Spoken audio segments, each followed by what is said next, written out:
So you're gonna open the glove box. So what you're gonna do is, see this area here? You can push it in and pull down, and the glove box should come out.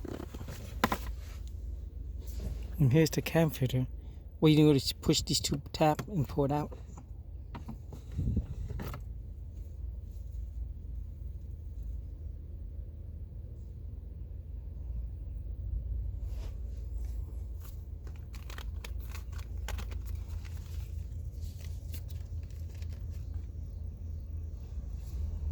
And you see how dirty it's in there.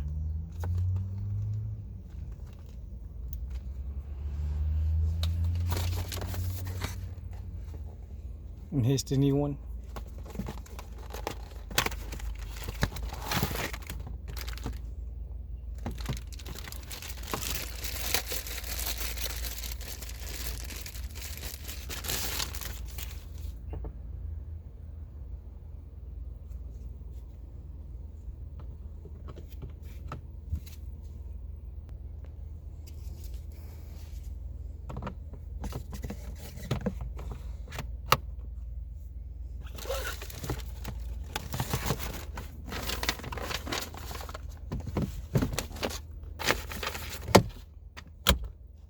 And that's it.